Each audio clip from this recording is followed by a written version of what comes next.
जब तुम आत्मज्ञान प्राप्त करोगे पार्थ, स्वयं को मुझसे जुड़ा ही पाओगे। तब तुम भी मेरी ही भांति स्वयं को परमात्मा के रूप में देखोगे। किंतु उस पद को प्राप्त करने हेतु मेरे प्रति संपूर्ण समर्पण अनिवार्य है। समर्पण क्या है माता? समर्पण मन की ऐसी स्थिति का नाम है जब मनुष्य अपने सारे संकल्पों का त्याग कर देता है, स्वयं से किसी प्रकार के निर्णय अथवा प्रण भी नहीं लेता। जिस प्रकार के कार्य उसे दिए जाते हैं उसी प्रकार के कार्य करता है। वास्तव में समर्पण का अर्थ होता है अपने आप, अपने मन को, बुद्धि को, ज्ञान को, इच्छा को, आशा को, अपनी भावनाओं को, अपना सब कुछ किसी को अर्पण कर देना। और ऐसे समर्पण को भक्ति कहते हैं।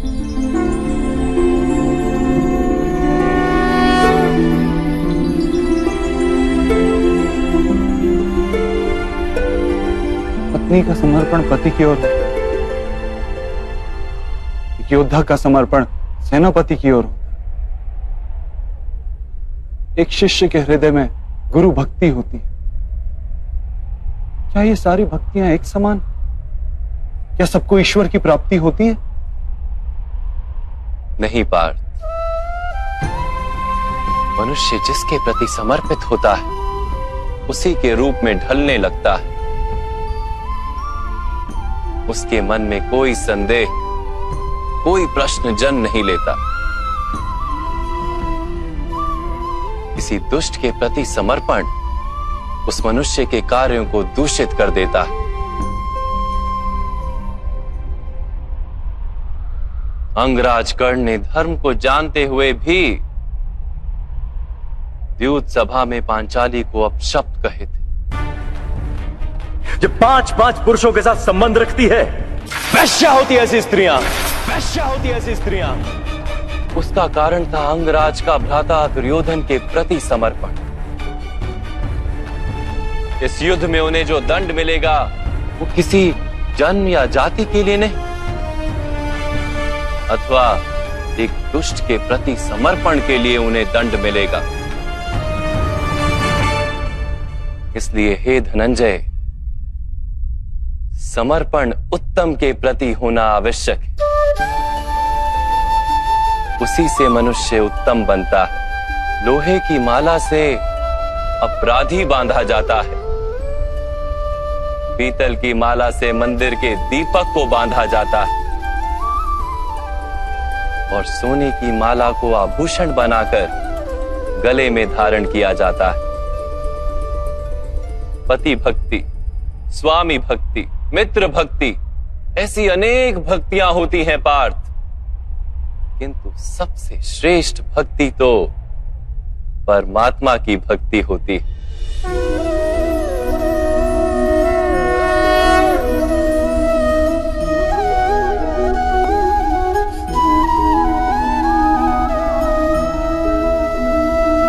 किंतु परमात्मा की भक्ति का सांख्य अथवा कर्म योग से क्या संबंध है? सांख्य योग के कारण मनुष्य स्वयं को आत्मा के रूप में जानता है। कर्म योग से वो जीवन के बंधनों से छूट जाता है, और भक्ति के कारण मनुष्य को परमात्मा के वास्तविक रूप का ज्ञान होता है। परमात्मा के ज्ञान से मनुष्य जन्म मरण के फेरों से छूटकर सच्चिदानंद स्वरूप को प्राप्त कर लेता है।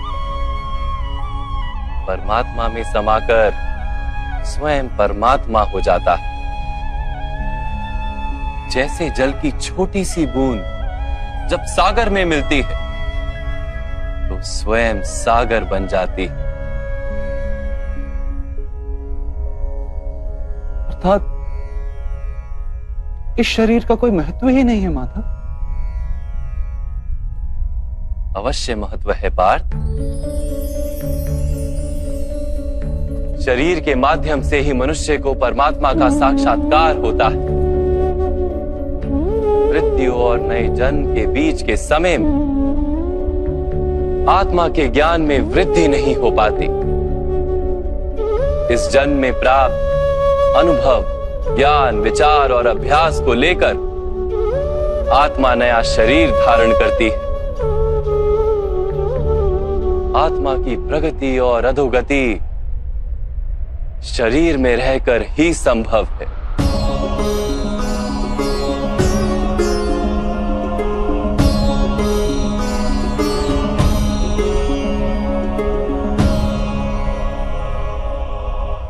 परंतु माधव, यहां उपस्थित व्यक्तियों का वध करके क्या हम उनके उद्धार की संभावना को नष्ट नहीं कर देंगे?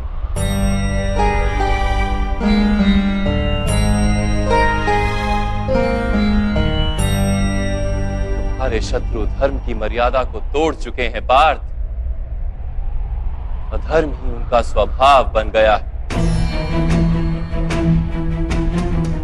उनका उद्धार अब असंभव है।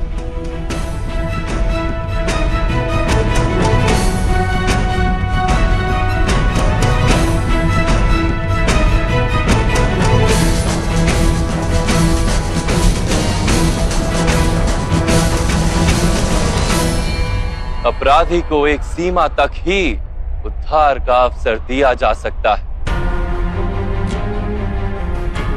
मैंने शिशुपाल के 99 अपराधों को क्षमा किया था, किंतु 100 अपराधों के पश्चात उसे दंड देना आवश्यक था।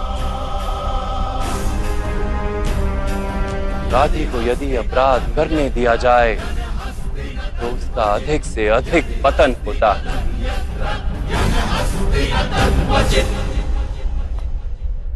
उसे अधर्म से रोकने में ही करुणा है धनंजय। ये आत्माएं मरेंगी नहीं। अधर्म से दूषित शरीर का त्याग करके नया शरीर धारण करेंगे और उस शरीर में उनकी प्रगति की संभावना अधिक होगी।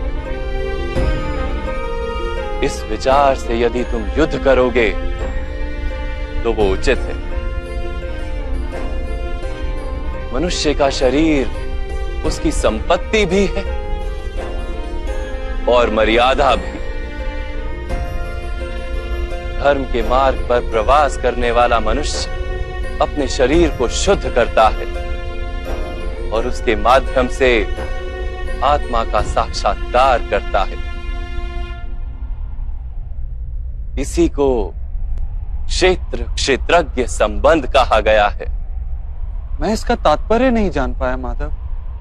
जब मनुष्य ये जान लेता है कि उसका शरीर एक भूमि का टुकड़ा है अर्थात क्षेत्र है और वो उस शरीर में रहने वाला, उस शरीर को समझने वाला अर्थात क्षेत्रज्ञ है, तब वो शरीर के माध्यम से अपनी प्रगति साध पाता है। आत्मा शरीर में रहकर 3 गुणों का समतोलन करती है।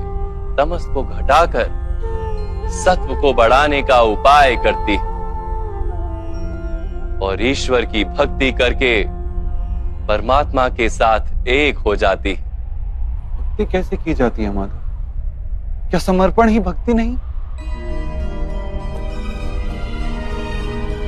नहीं पार्थ, समर्पण तो भक्ति का प्रथम चरण है। वास्तव में भक्ति किसी कार्य का नाम नहीं, वो तो केवल मनस्थिति का नाम है। आवश्यक है कि मनुष्य जब तब यज्ञ, याग, यम, नियम, योग और स्वाध्याय के माध्यम से अपने अंतर को शुद्ध करे और परमात्मा के प्रति समर्पित रहे। मनुष्य अपने सारे कार्य, सभी कार्यों के फल, अपने जीवन का प्रत्येक श्वास परमात्मा को समर्पित करता रहे।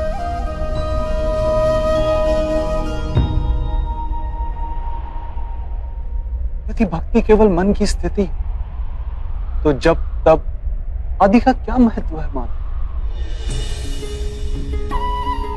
जैसे आज धोया हुआ पात्र कल पुनः मैला हो जाता है, वैसे ही मनुष्य का मन बार बार परमात्मा से विमुख हो जाता है। इसीलिए आवश्यक है कि जब तप और स्वाध्याय आदि के माध्यम से स्वयं को निरंतर ये स्मरण दिलाता रहे कि उसका जीवन परमात्मा के प्रति समर्पित है। किस तट पर डुबकी लगाई जाए इसका महत्व नहीं, महत्व है डुबकी लगाने का। भक्ति योग का एक ही सार है पार्थ, कि मनुष्य परमात्मा को अपना जीवन अर्पण करके परमात्मा की भक्ति करता रहे और सत्व गुण से युक्त संपत्ति को संभाल कर रखे। सत्व गुणी संपत्ति किसे कहा जाता है मां? अहिंसा सत्यम क्रोध त्याग शांति ही पेशुनम दया भूतेष्व लोलुप्त्वम मार्दवम वीर चापलम तेज क्षमा धृति शोचम द्रोहो नातिमानिता भवन्ति संपदम देवी अभिजातस्य भारत। बिना कारण तथा स्वार्थ के हेतु हिंसा करना अधर्म है पार्थ। वास्तव में अहिंसा ही परम धर्म है और उसके साथ सत्य, क्रोध ना करना, त्याग, मन की शांति, निंदा ना करना, दया भाव, सुख के प्रति आकर्षित ना होना, बिना कारण कोई कार्य ना करना, तेज, क्षमा, धैर्य, शरीर की शुद्धता, धर्म का द्रोह ना करना तथा अहंकार ना करना, इतने गुणों को सत्व गुणी संपत्ति या दैवी संपत्ति कहा जाता है। इसी से मनुष्य परमात्मा की अर्थात मेरी भक्ति कर पाता है, जीवन के कर्तव्यों का वहन करता है, धर्म की स्थापना करता है और कर्म के फल की आशा का त्याग करके जीता है। उसे मैं निस्संदेह इस जन्म में संतोष देता हूं और मृत्यु के पश्चात अपने ही अंतर में स्थान देता हूं।